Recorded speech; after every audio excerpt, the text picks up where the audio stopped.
Omni-Man and Alan is the comic team-up I never knew I needed. Invincible 67 opens up with Alan and Omni-Man about to fight Space Racer, but the asteroid belt that they're on is shifting, so they have to fly out there. Space Racer calls his space motorbike, but Omni-Man asks him to hear them out. Alan tells Space Racer that Omni-Man is reformed and he's actually trying to help take down the Viltrum Empire. And Space Racer agrees to come with them, but he says that if they even look wrong in his direction, he will game end them. And Omni-Man is a smirky little, I can't even say it, because he smirks and he looks at Alan and says, "Ooh, scary." They bring Space Racer to the coalition of planets, and Nolan still doesn't have a place to stay on that planet, so Alan lets him know he'll be staying with him. And one of my favorite parts of this story is Omni-Man sleeping over at Alan's house, and he lives with his girlfriend.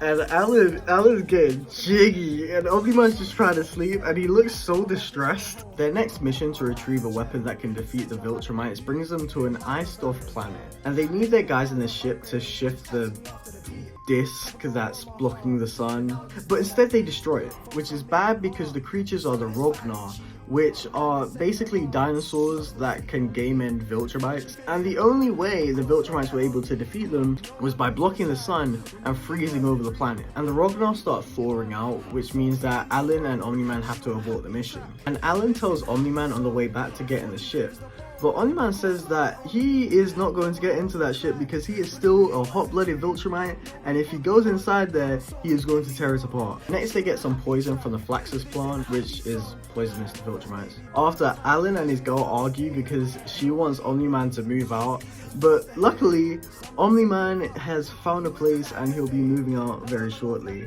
So they get back to the room and start getting jiggy again. The next day, Thaddeus tells Omni-Man that it's time to strike and he needs to go back to Earth and grab Invincible. There's something he needs to tell Nolan.